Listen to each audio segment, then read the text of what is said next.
Thank you for that kind introduction, and thank you for the invitation. It's wonderful to be in Toronto, and I had the privilege even to have the opportunity to visit Montreal for a couple of hours last night because our plane was redirected, and you all know why, because the weather here was not that good last night. I know there's only me between you and the weekend, I suppose. So I will try not to be too theoretical. I know you had a lot of enlightening and interesting discussions about the finer nuances and details of free speech. I will try to focus on the broader picture, some global trends and what defines the debate on a global level, on national levels about free speech today, and what makes it different compared to earlier times. And then I will relate the history of the cartoon crisis, the cartoon affair, or the Mohammed crisis, as we call it in Denmark, and share with you what I learned from that crisis about free speech in a globalized world and the necessary limitations that we need. I grew up in the 60s and the 70s, and I was grown up in the 80s and the 90s, and that is maybe the golden age of free speech, not only in Europe, but in the Western world in general. And if I hadn't had the opportunity to spend a year in Moscow in 1980-81 and work there as a correspondent, I would take free speech for granted, like most of my compatriots and my peers in Denmark. And that's a misunderstanding. Commentary, the American cultural magazine last year had an enquete where they asked intellectuals, writers, is free speech under threat? And Jonathan Rauch, who is a friend of mine and who wrote a very nice preface to my book, The Tyranny of Silence, or a blurb, said yes, and it has always been under threat. So in fact, free speech is kind of free speech and tolerance is the default, is not natural to human beings and human societies. And just to quote Rauch, when he elaborated on that point, he said, "To say that speech that is offensive, untruthful, malicious, seditious, antisocial, blasphemous, heretical, and misguided deserves government protection is the most counterintuitive idea one can think of." And I think that is very true. Free speech and tolerance didn't come into the world by themselves. It takes battles, it takes cultivation, and it takes understanding of why it is necessary to defend the right to offend, which the cartoon crisis is about.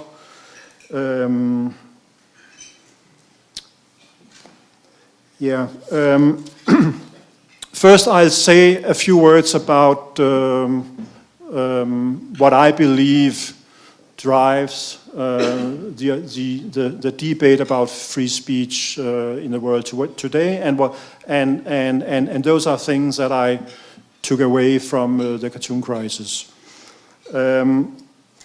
I think that there are basically two factors that makes the situation different compared to earlier times. And the one factor is the digital technology. The fact that what is being published somewhere online is immediately being published everywhere. That what is being published in a newspaper in a small country like Denmark with just 5 million people, in a newspaper with a circulation maybe 150,000, is immediately accessible everywhere if it is online. And for instance, if you take some of the riots in the greater Middle East at the time of the cartoon crisis, small towns in Afghanistan and Pakistan, if you go just back 50 years, if you were living in a small town in Afghanistan and Pakistan, through your whole life, you would maybe come across 100, 200, 300 people. And you wouldn't know what was going on just 200 or 300 kilometers away. In the digital world, you know what is going on 5,000 kilometers away. And you not only know it, but due to digital technology, you also have the possibility of reacting politically to events taking place in faraway countries and making demands on politicians in those faraway countries, as it also happened at the height of the cartoon crisis. So the digital technology is one factor that is changing the debate about free speech. The other thing is migration. I mean, we always had migration, of course, but we have never seen so many people moving across borders at the kind of speed we are seeing today. And it means that Canada, Denmark, Europe, other parts of the world are getting increasingly more multicultural, more multi-ethnic, and more multi-religious. Diversity is a key concept here. As far as I understand, Toronto is in fact the first big city in the world where now more than 51% of the population is foreign-born. I think 25 big cities in the world have a population where more than 25% are foreign-born. Add to that a few years ago, for the first time in the history of mankind, more people were living in cities than in the countryside. And all this means that we all increasingly are becoming not just virtual neighbors due to digital technology, but also physical neighbors due to the fact that more and more different people are living side by side in big cities. And this increasing diversity has become an important part of the debate about free speech and its limits, because it means that we have to focus on how we work out and manage our differences of religion, culture, and ethnicity without compromising fundamental values and rights like freedom of religion and freedom of speech and freedom of assembly. These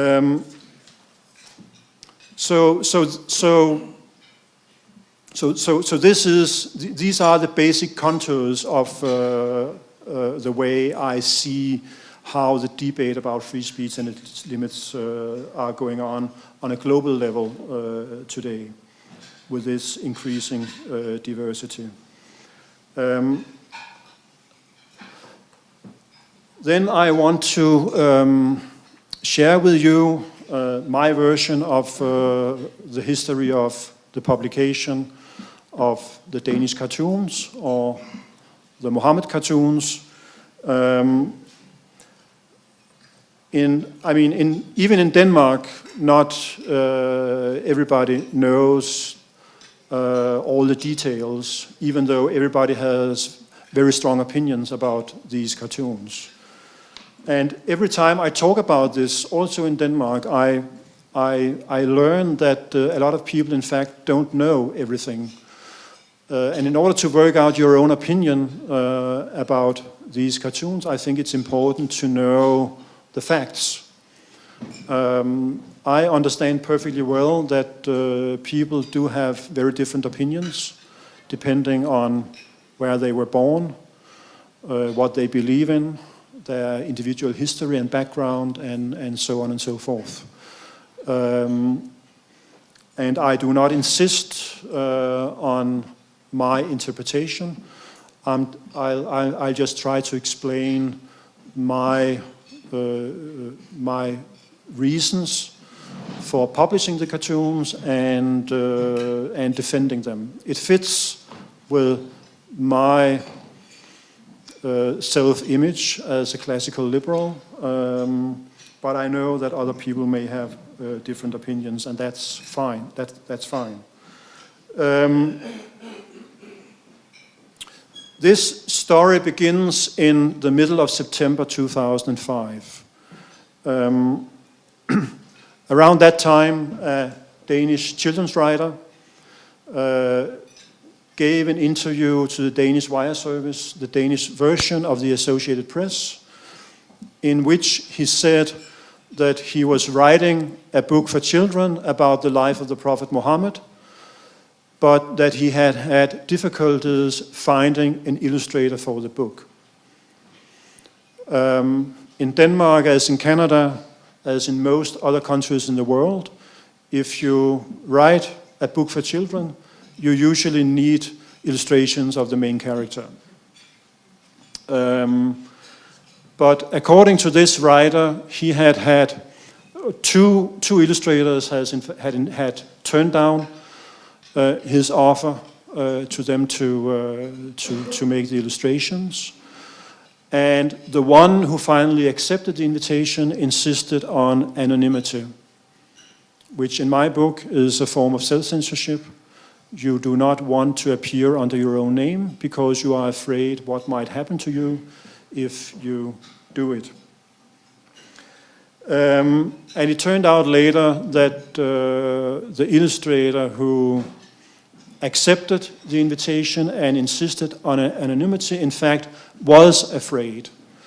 In 2 interviews with the Danish press, he acknowledged that he declined to appear under his own name because he was thinking about what had happened to Salman Rushdie, the Indian-born British writer who wrote the Satanic Verses, published in 1988, and in 1989 he received a fatwa from Ayatollah Khomeini and had for many years to live with protection, bodyguards in hiding, and so on and so forth. And the other individual that the Danish illustrator referred to was Theo van Gogh, a Dutch filmmaker who was killed in Amsterdam in 2004 after he had done a documentary about the violence against women, justified with quotations from the Quran.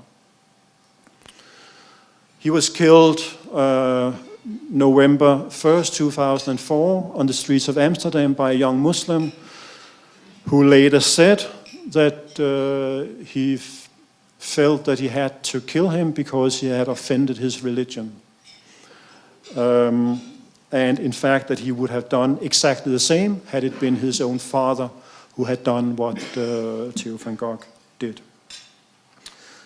So this story about the children's book was on the front page of every Danish newspaper in the middle of September 2005. And most newspapers also published illustrations from the book. And newspapers, electronic media spoke to cartoonists, painters, artists, writers, filmmakers, to ask them their take on self-censorship when it comes to dealing with Islam in Denmark and in Western Europe. And basically, two fundamental questions were posed. Is self-censorship a fact? Does it happen? Is it true? And if it is true, is this self-censorship based in reality, or is it just an imagined fear that has no base in reality?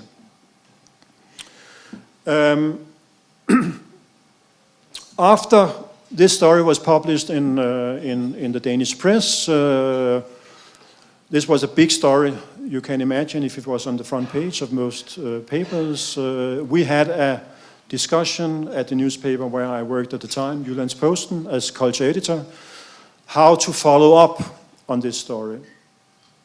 And there was this question, is the children's writer just making a PR stunt for his book? We didn't have independent confirmation of the facts at that time. Is it really true or not with self-censorship? And then a reporter in the room came forward with this proposal: why don't we invite cartoonists and illustrators to draw the prophet? Then we'll find out if there is self-censorship or not. Which in fact is a very classical journalistic approach. You hear about a problem and you want to find out if it's true or not. That is basically what journalism is about. And we pursued this also according to another classical journalistic principle that says, don't tell, show it. So yes, people were talking about self-censorship, but how did this look when people were in fact asked to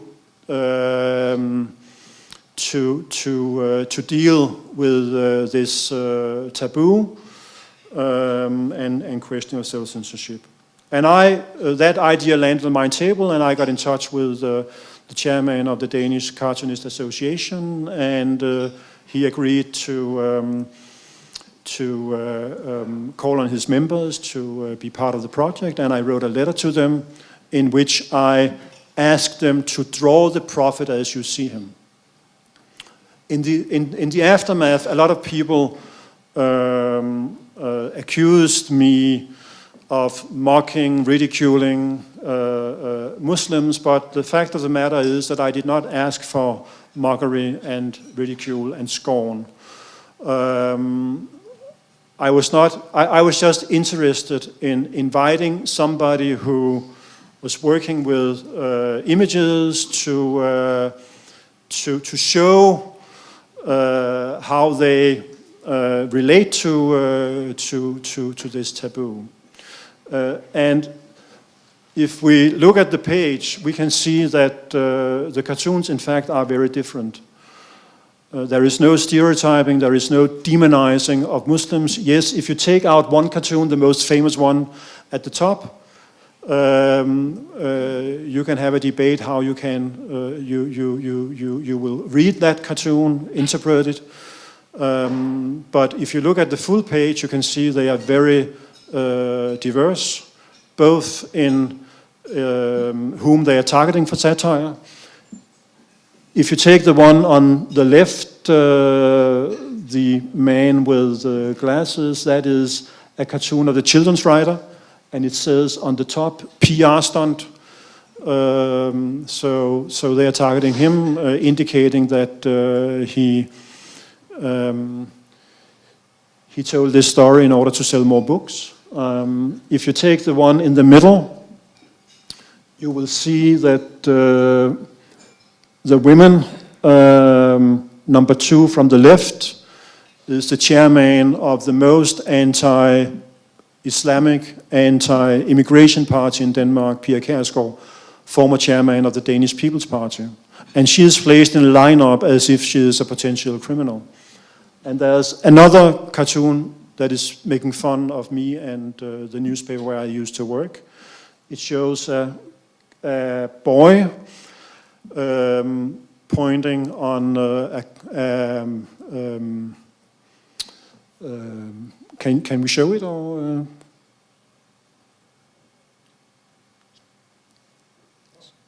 Yeah. Yes, you can see there on the left. And it reads on the blackboard that Jyllands-Postens cultural department is a bunch of reactionary provocateurs. In fact, there is a lot of diversity when it comes to whom is the target for satire and the way the prophet is depicted. Out of those 12 cartoons, in fact, only 3 of them or 4 of them depicts the prophet.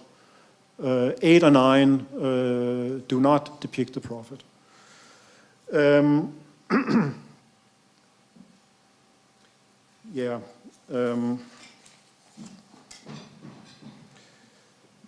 So I commissioned these 12 cartoons. At that time, there were 24 members of the Danish Cartoonist Association. It turned out that only 25 of them were active members. So I received cartoons from about 50% of the members, and we decided at the paper, when we decided to publish, that that was a representative sample of cartoonists in Denmark. But we did not publish them right away because we were unsure whether this one example of self-censorship when it comes to dealing with Islam was representative of a trend, and if the story in fact was true. Then we heard individual confirmation from the illustrator who insisted on anonymity, and we heard from the publisher that they confirmed that in fact there were illustrators who had turned down offers to do the job. And apart from that, several other things happened in the course of 1 or 2 weeks that convinced me and the executive editor that we have to publish those cartoons. The first thing was a story from the United Kingdom, from Tate Gallery in London, where there was a retrospective exhibition by an avant-gardist artist called John Latham. And in that exhibition, there was an installation called God is Great. And it was a copy of the Bible, of the Quran, and of the Talmud, torn into pieces and layered in a piece of glass. And before the exhibition opened, the director of the museum and the board decided to remove this piece of art without asking the artist or the curator or the Muslims or the Jews or the Christians if they in any way were offended, or the police of London if they saw any threat to the security of the museum if they exhibited this piece of art. So that was a clear second example of self-censorship when dealing with Islam, because it was not the Jews and the Christians that they were having in mind when they decided to remove the installation. A similar example or case took place in Gothenburg, Sweden. There is a World Museum of Art, and they exhibited a painting depicting a man and a woman having sex, and on top of the painting was the first verse from the Quran. And that painting was in fact exhibited, but the museum received a lot of complaints from Muslims in Sweden, and the museum director again decided to remove the painting without asking the curator and the artist. And in fact, it triggered a counter demonstration in front of the museum by a female Iranian artist who insisted that the museum reinstate the painting. Because, as she said, I did not flee an Islamic dictatorship in order to be exposed to the same kind of patterns in the country, Sweden, that I fled to. But they didn't reinstate the painting. So that was a third example of self-censorship. And then in Finland and in some other Western European countries, a book of essays by Ayaan Hirsi Ali, who in fact wrote the script for the documentary because of which Theo van Gogh was killed. She published a book of essays in several Western European countries. And in the Finnish translation, the publisher deleted a critical sentence about the prophet without asking Ayaan's consent.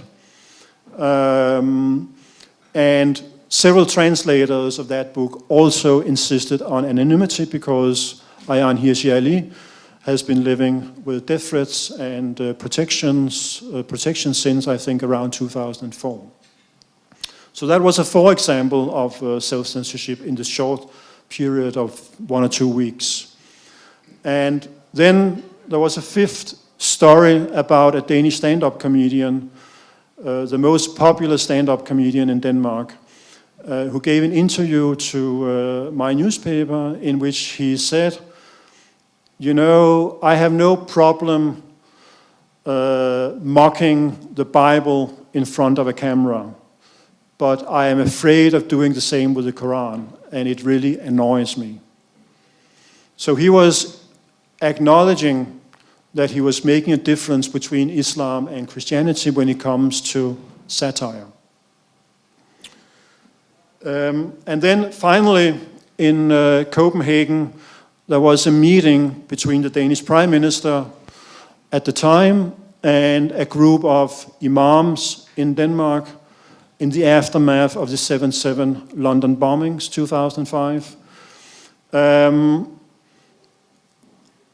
How to appease the Muslim community in Denmark and how to prevent radicalization. And in that meeting, 2 of the imams called on the Prime Minister to make sure that Islam would get more positive coverage in the Danish press, which in fact was a call for censorship, a call for using the tools of state power in order to get a specific point of view into the press. And after the meeting, the 2 imams specifically called for new limitations on free speech and criminalization of criticism of Islam. And all this happened within the course of 1 week or 10 days. And it convinced me and the executive editor that this was not just one story about a children's writer and a children's book about the life of the prophet. It was part of a wider trend, not only in Denmark and Western Europe, and that's why we decided to publish the cartoons. And of course, there's been a lot of criticism afterwards, and as I said to you, I understand that you can have different interpretations, but I share mine with you. I think that you can see the publication of the cartoons as a project of integration of Muslims into a Danish tradition of satire that goes back several hundred years. And those cartoons do not in any way transgress the norms of religious satire in Denmark. In fact, they are quite innocent compared to what Danish cartoonists and satirists have done to Christianity. And by publishing those cartoons, we were saying to the Muslim community in Denmark that, you know, we do not ask more of you, we do not ask less of you, but we ask of you exactly the same as we do of every other individual and group in Denmark. And in that lies a fact of recognition that you are not outsiders, you are not foreigners, you are in fact an integrated part of our society, and we recognize you as equal citizens and as a religious community equal to other religious communities in Denmark. And I also think it's worth noticing that in the aftermath of the publication of the cartoons, when all the violence and riots erupted, all the violence, in fact, took place at the time in countries where there was no freedom of expression, where it was a criminal offense to publish cartoons like these, while there was no violence in countries where publication of cartoons like this was protected speech. It's true that violence, unfortunately, followed many years later, but still the violence in Western Europe is incomparable to the kind of violence that erupted in Afghanistan, Nigeria, Pakistan, and other parts of the world. So, in that context, I think it's ironic that some people called for criminalization of these kinds of cartoons.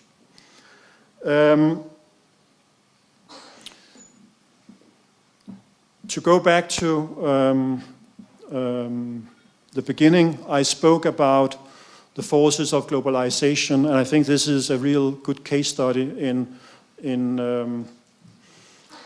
the way the forces of globalization, migration, and the digital technology has changed our conversation about free speech. And there is no chance that these trends will change. They will just increase as we move into the 21st century. Societies are going to get more and more diverse. More and more people are moving to cities. And the digital technology we are just in the beginning of this technological revolution. So this is not going to go away. So the challenge is how are we going to manage this increasing diversity of cultures, ethnicity, religion, and opinion, and at the same time protect freedom of expression, freedom of religion. And basically, I think there are two ways to go. You can either say, if you protect my taboo, I'll protect yours. If you refrain from saying anything critical about what is sensitive to me, I will not say anything critical or offensive about what is sensitive to you, what is important to you, what is sacred to you. And on the surface, this sounds very noble.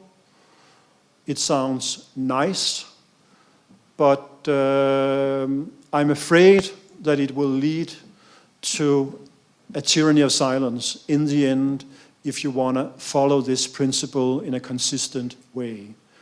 Because in a world where we are very different, we will be offended by very different things. And if you accept the principle that nobody should say anything that will be offensive to somebody, I think there are very, very few things that we can say, because there are things that are being said every day that offends us in one way or the other. The other way to go is to ask ourselves, what are the minimal limitations on speech that we need in order to be able to live together in peace in this increasingly diverse world? And I think the key limitation that we need is incitement to violence. Apart from that, I'm also willing to accept some protection of privacy. and I'm also willing to accept a narrow definition of libel laws. But apart from that, I'm more or less in favor of almost any kind of free speech. I want to end by quoting the British historian Timothy Garton Ash, who is the author of a fine book about free and better speech in a globalized world.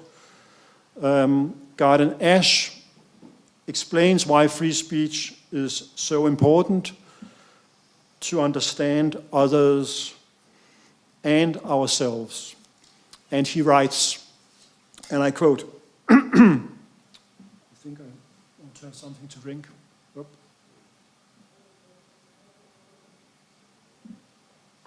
Sorry. Over the last half century, human enterprise and innovation, from the jet plane to the smartphone, have created a world in which we all are becoming neighbors. But nowhere is it written that we will be good neighbors.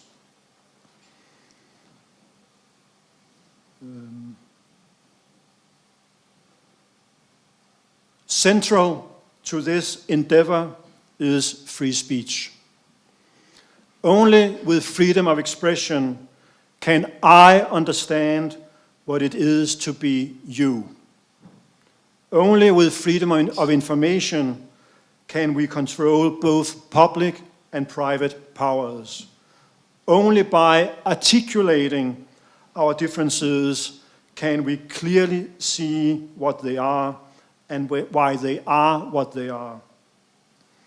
I cannot fully express myself, that is, myself, unless I identify my differences with others.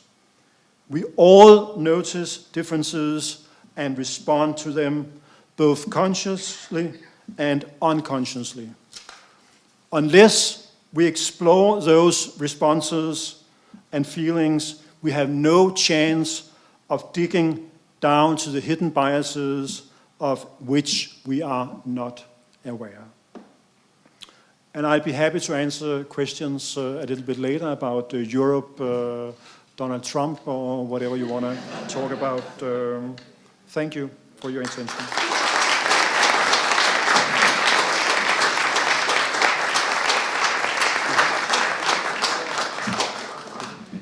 Thank you very much. It was an incredible and compelling speech. Some very thought-provoking ideas in there, including the idea that these cartoons are, in their way, a welcoming and inclusive gesture to people who come from an iconoclastic culture and aren't used to our Western ideas of satire and free speech. I think that's something I'm going to take away and think about. I'd like to locate this a bit in a Canadian context very briefly. Last spring, the Canadian Constitution Foundation did a poll of Canadians on their views and thoughts on a number of charter rights and what the scope of charter rights should be in Canada. And we asked, for example, should the charter protect speech criticizing a specific religion? 44% of Canadians broadly disagreed, either strongly or less strongly disagreed with that. Only 56% thought it should be protected. That's perilously close to a coin toss right there. In fact, 53% of people in Atlantic Canada, for some reason, thought that the Charter should not protect criticism of a specific religion. So when we talk about the acts of incredible bravery, there's a reason 12 years later there are 2 policemen in the hallway outside here, by individuals in defense of our rights of free speech. Those same rights are under both explicit and underlying and implicit challenges, challenge in Canada here today. And without everybody here who believes in the right to free speech standing up, whether it's in your campus, among friends, or in public if you have a public forum available to you, standing up for that, it is very easy for society to lapse into a position of comfortable self-censorship. And this is an increasing challenge in an increasingly multicultural country. So if anybody has any questions for Mr. Rose, there's a microphone here at the front of the room. I would echo what Ryan said earlier, his admonition that questions should end in a question mark. Think Jeopardy, please, and should be as brief as possible and not a thesis followed by a, what do you think of that? So 2 short questions, and the person we want to hear from is Mr. Rose. Thank you. I'd just like to get your thoughts on the line between self-censorship and politeness. Yes. The cartoons are very hurtful to a lot of people who would never think of hurting anyone. Yeah. Where's the line between self-censorship and just being considerate? That's a very good question, and I skipped part of my speech about that because of time. But to me, there is a fundamental distinction between self-censorship and good manners and politeness. Because politeness and good manners is something you choose because you want to be nice, you want to be polite. And you have certain etiquettes. You know, when you go in here, you eat with a fork and a knife, not with your hands. You may do that in other parts of the world, but not here. And I also like to be, to be nice to other people, and I like when people are nice to me. But I mean, satire is by nature, at least in Western Europe, less so in the United States, maybe because of the entertainment culture, but in Europe, Christianity for a very long time was very powerful.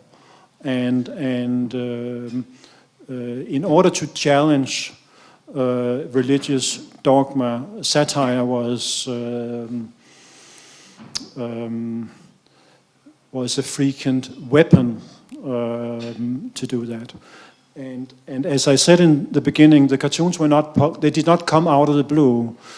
And in a way, I think if you take Westergaard's cartoon at the top, I mean, that's the only cartoon, in fact, that people would single out to be very offensive. That cartoon, to me, and to Westergaard, basically says that there are some Muslims who are committing terrorist acts in the name of their religion. And those are the people who are being targeted for satire. And the former editor-in-chief of Charlie Hebdo,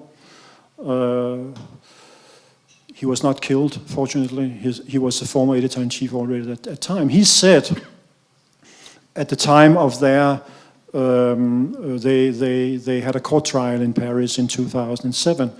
And he said, what kind of civilization are we if we cannot make fun of people who are blowing up airplanes and trains and so on and so forth? And I think that's very true. I think it's a very civilized way of reacting to violence to publish cartoons. Though I acknowledge that a lot of people were offended by those cartoons, beyond the people who these cartoons in fact targeted. And I apologized at the time for having caused offense if there are people who feel that way. But many images are offensive, and the sense of offense changes with time. If you take Edouard Manet, the French impressionist painter, his Lunch in the Green Grass, who is at the d'Orsay in Paris, which today looks like a very harmonious and beautiful piece of art. When it was first exhibited in Paris in 1865, many in the audience tried to destroy it because they found it very offensive that you have a naked woman sitting in the forest with 2 men looking at the painter without being shy. That was thought as very provocative and offensive at the time. But my basic point is that self-censorship, I think, has to do with fear. Good manners has to do with something you choose in order to follow in etiquette. And of course, I mean, I don't belong to the kind of people who feel good about offending other people. But I think that in a democracy, you have many rights. You know, you have the right to vote, you have the right to freedom of expression, freedom of religion, freedom of assembly, freedom of movement. You have many, many rights. But the only right you should not have is a right not to be offended. Yeah.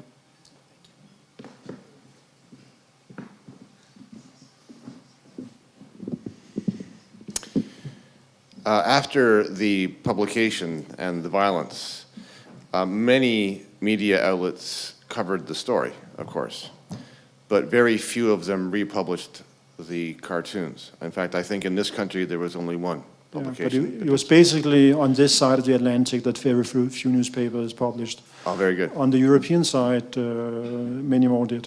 Okay, well, that was part of my question, and to the extent that media outlets refused or at least declined to do so, I was wondering what your reaction to that was, whether or not it caused you to question your faith in your profession's decision-making, and whether or not you thought if that republication had been more widespread, that the nature of the problem would have decreased instead of increased.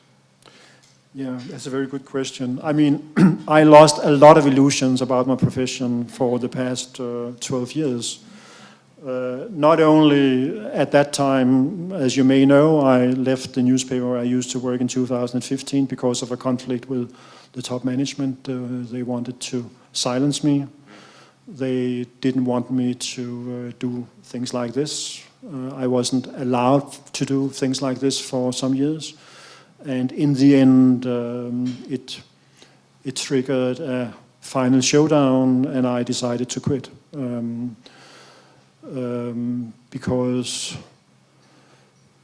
and I understand that quite well, I mean, the newspaper had been living with a terrorist threat for 10 years, which is not easy. But going back to 2006,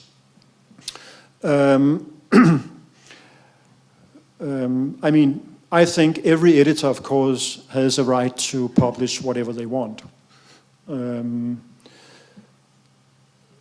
It reads on the top of the New York Times all the news that fit to print. And I think it's very, very difficult to make the case February 1st, 2006, that these cartoons were not news. And I think, in fact, like you indicate, that it had exactly the opposite effect. Because by not publishing, these newspapers indicated to a wide audience that this was so offensive that it couldn't even be shown.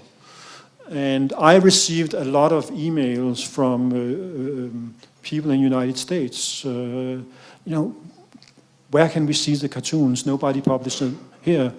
And then I sent them a PDF, and they came back and said, "Is it just that?" Right. I mean, they are so innocuous.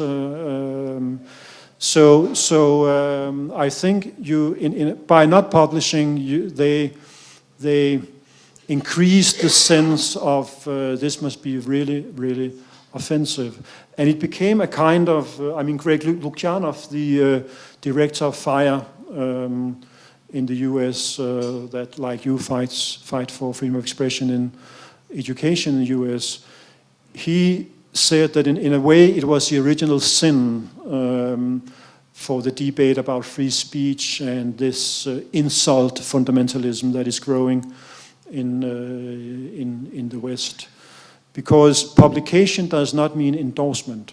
I mean, when I was editor, I published things every day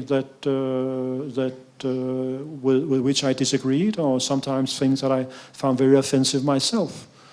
But then you can write an editorial and say, well, we think that this was stupid to publish, but we trust that our readers can make an informed opinion for themselves. And can you please show the next one, just to, I mean, that page was published in Jyllands-Posten February 4, 2006. It's called Arabic cartoons, because at the time, you know, we received a lot of outrage from Muslims around the world, and so we decided to publish this full page. Can you make it a little smaller so you can see the full page? In order to show our readers what they are laughing at in the Muslim world. And of course, these cartoons are outrageous to my mind. I mean, they are anti-Semitic. They question the Holocaust and so on and so forth. But we believe that our readers can make up an opinion for themselves. They are grown-ups. So if you present them with even this kind of outrageous cartoons, it doesn't mean that we as a newspaper in any way endorse what these cartoons contain. Thank you. Hello there, thank you very much for coming. As you have probably heard, Germany passed an internet law last year in June that has recently just become implemented, called NetzDG, I do remember. This is a very very long and difficult name, yeah. Yes. It gives websites like Facebook, Twitter, YouTube, and other smaller platforms based on their monthly user base 24 hours to remove material that's obviously illegal under German law, and failure to comply could lead to fines up to 5 million euro. I'm wondering about the fact that what becomes German law oftentimes then becomes European Union law. What do you think this means for your country and other countries in the European Union? Thank you very much. That's what you call a leading question. No,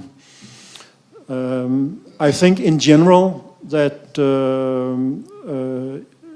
in Europe, free speech is coming under increasing attack.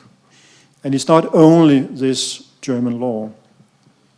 It has been going on for a couple of decades. And the irony is that this process started to speed up after the fall of the Berlin Wall, which in fact one would say was a victory for liberal democracy and freedom of expression. And it started with so-called memory laws, Holocaust denial laws. Back in 1989, not a single country, including Germany, had a Holocaust denial law in Europe. It is true that it was still illegal to deny the Holocaust in Germany, but it was according to another law that you were not allowed to offend the memory of deceased people. But in 1993, Germany passed a Holocaust denial law, and in 2008, they succeeded in passing a framework decision on the level of the European Union that obliged every member of the European Union to pass a similar law. So today, I think 15 European countries, they do have Holocaust denial laws. And in Eastern Europe, they have passed similar laws banning or criminalizing the denial of the crimes of communism. So these memory laws are in fact becoming more and more widespread in Europe, and they hamper free speech. And we have, the European Union has also put pressure on every member of the European Union to strengthen hate speech laws. After 9/11, and the London bombings and the Madrid bombings, in almost every European country, it's become a criminal offense to glorify terror. It's not incitement to terrorism, it's glorification of terror that has become a criminal offense. And the recent development falls within the same trend. It is true that Germany passed these laws that is basically targeting social media. It's from 7 days to 24 hours, and it's only been working for 2 weeks now. But there's already difficulties in the way that some of these social media, they have an incentive to take down content that is even illegal, because they risk a fine of 50 million euros if they do not remove this controversial content, hate speech, or whatever it is, within 24 hours. And this past week, Emmanuel Macron came forward and said that he will, like Germany, also criminalize so-called fake news. So France is also about to pass a law. And this past week, the European Union, as you said, Germany sets an example, and the European Union follows suit because of pressure from Germany and also now from France. They had a meeting with these basically US tech companies in which they said you have to remove illegal content within 2 days. Otherwise, we will pass new laws on the level of the European Union.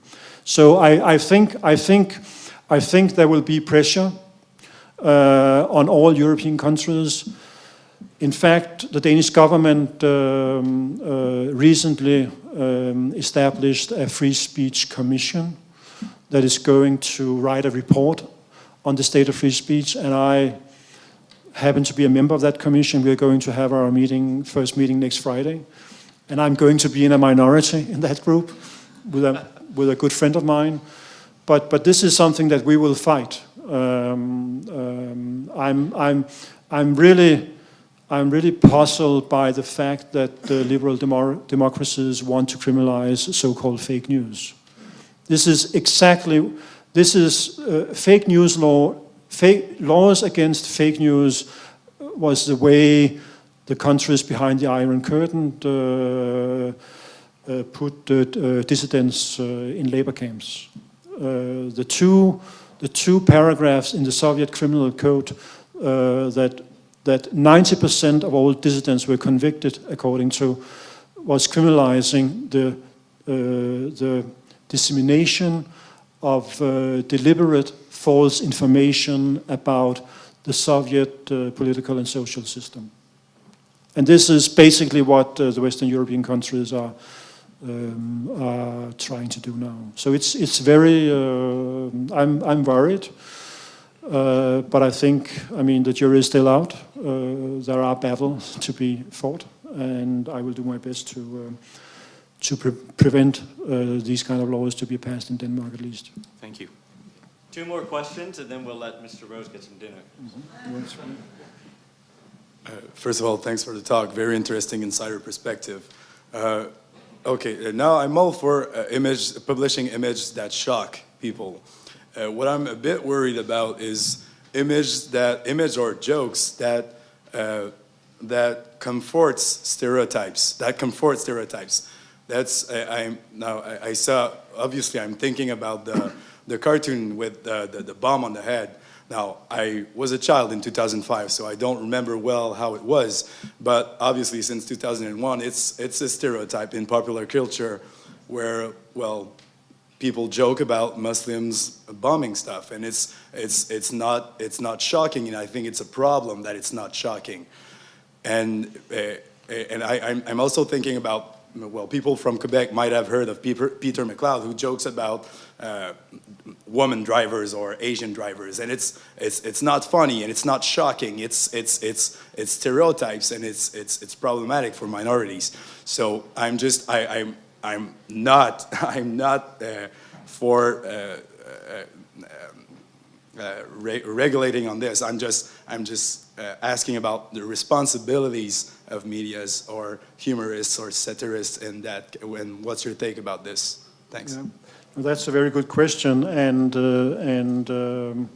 I mean, a lot of people think that cartoon is a stereotype or even a demonization of Muslims,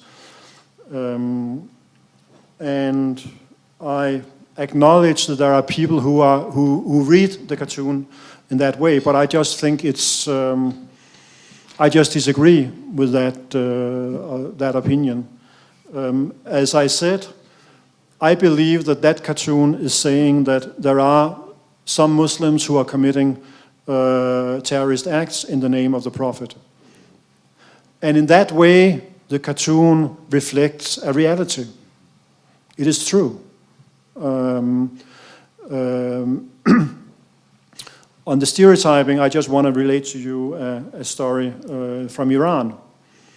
There were demonstrations in front of the Danish embassy in 2006, and Molotov cocktails were thrown at the embassy.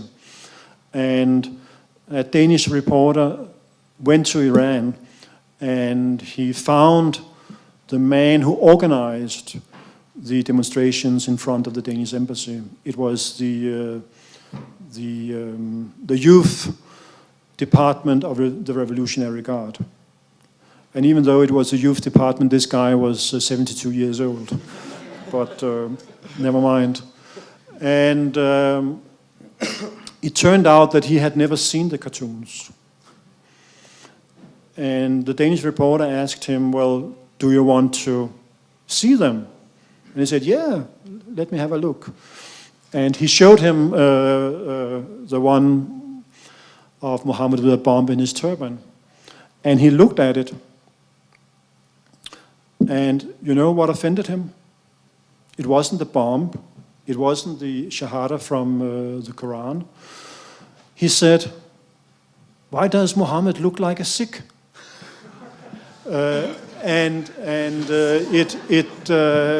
It indicates that the sense of offense is in the eye of the beholder.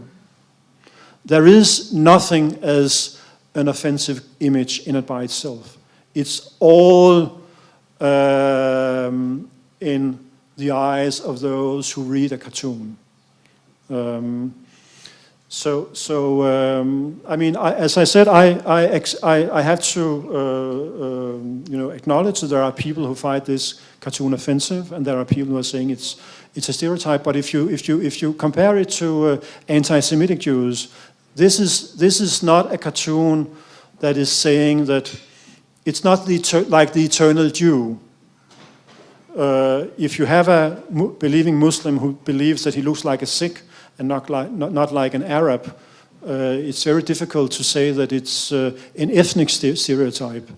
And it's not saying that this is about every Muslim.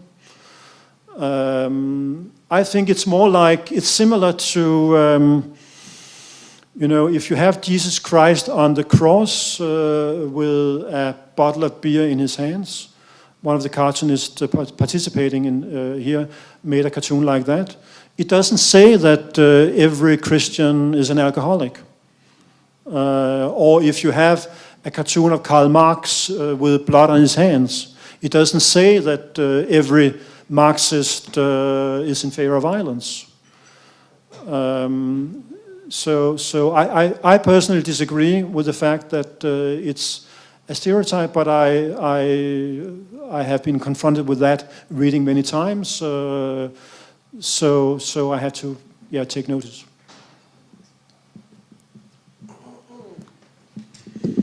Later, I might ask Natalia, your wife who's with us tonight, the same question I'm about to put to you. I enjoyed the backstory of how this evolved. Tell us what it was like the morning you went to work, did you have a cup of coffee and just get in your car and drive down, or what was it like? What was your state of mind, and did it blow up immediately? No, I mean, the day the cartoons were published, that was September 30th, 2005. I received one phone call that day from a newspaper vendor west of Copenhagen, and he said to me on the phone, you know, I went to the mosque today and we talked about what you published, and I don't want to sell your newspaper anymore.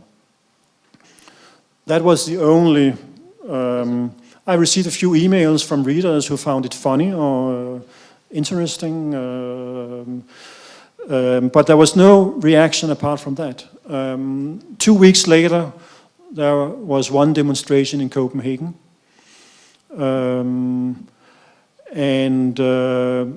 During the fall of 2005, there were a few foreign journalists in Copenhagen talking to me and writing about it. But it was not a big international story. It was a big story in Denmark, and I had meetings with imams. I had public debates with them on TV, radio, public meetings, and so on and so forth. But it only exploded at the end of January 2006, beginning of February 2006, and basically because a group of Danish imams traveled to the Middle East to meet with high-ranking clerics and government officials. And this was initiated by the Egyptian ambassador to Copenhagen.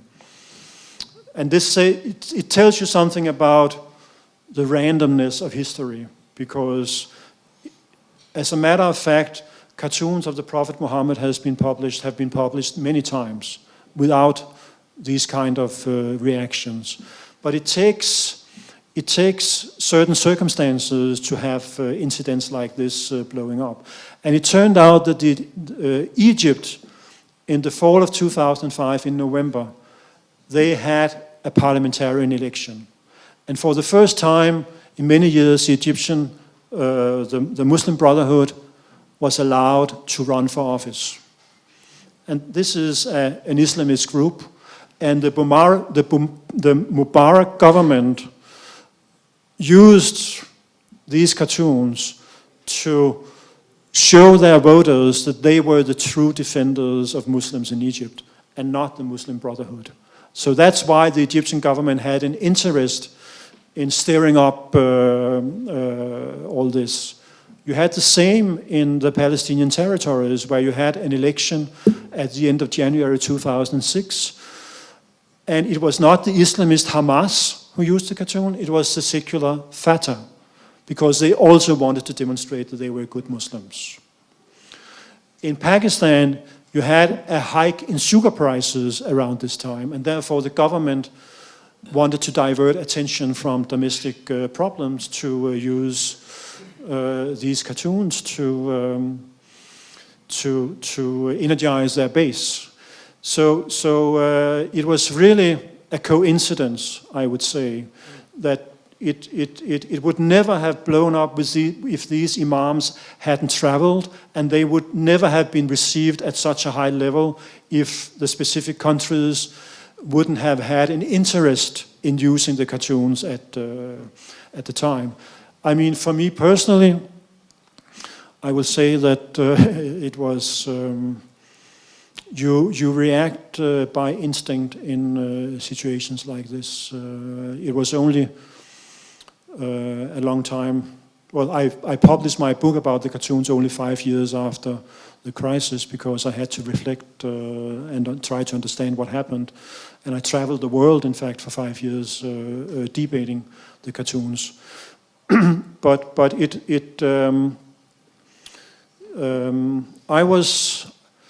I had a very clear understanding on what I was able to influence, what I could do and what I couldn't do. I mean, my job was to explain why we did it and defend the logic of the publication according to fundamental liberal values. I don't have Muslims for breakfast. I'm not against immigration. I'm a classical liberal. And I very well understood that I had no influence on what was going on in the outside world. And I think in a way it protected me against losing my mind or going crazy or being desperate. So I was able just to focus on what I could do. I think I had a stress reaction after the fact, where I had difficulties falling asleep for some time, or I woke up in the middle of the night with pain in my stomach 2 months after. But I didn't have any of these experiences at the time of the specific crisis. So when you are inside, you just cope from day to day. I was not in panic. How can we stop this? Because I knew that I didn't have any control on this. I could just try to do the explanation and use my intellectual capabilities to make our case. Thanks. One very last, very short question. It's a very short question. My name is Yulia. What do you find offensive personally? Oh. You just mentioned there are some things, and I just wondered, what do you find offensive? I mean, there's a lot of things I find offensive. You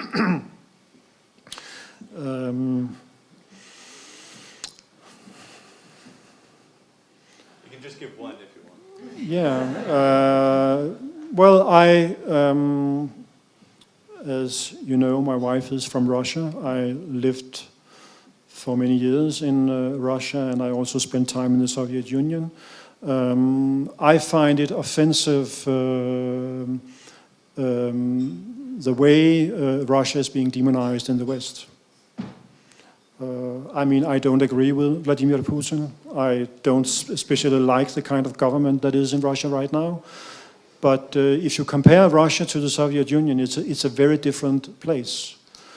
And I'm a little bit surprised, I would say, especially in the United States these days, the way this anti-Russian sentiment is being totally blown out of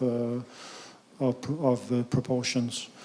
I'm puzzled by it, but I mean, I have a lot of friends. I have family in Russia, and these are normal people. You know, they are. They don't like dictatorships. They like freedom of expression, like I do. So I think there is this kind of, in fact, stereotyping.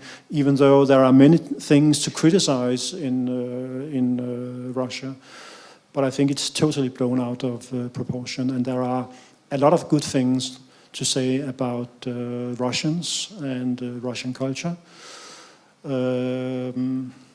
Yeah, so I think that's very one-sided, but it's very similar, and that's also why I'm not that I'm not anti-Muslim or anti-Islam. I also see that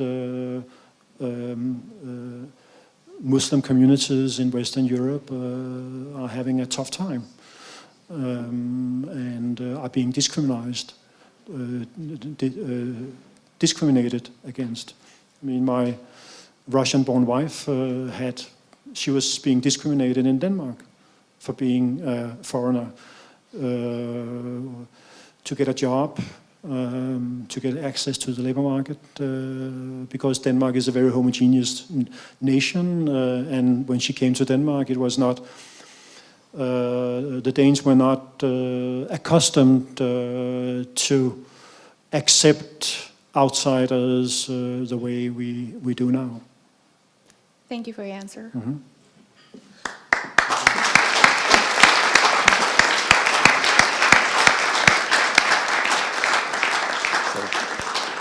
Thank you once again for that a unique insight into the backstory of one of the most important moments in our cultural history of the last 30 or 40 years. Thank you very much, Mr.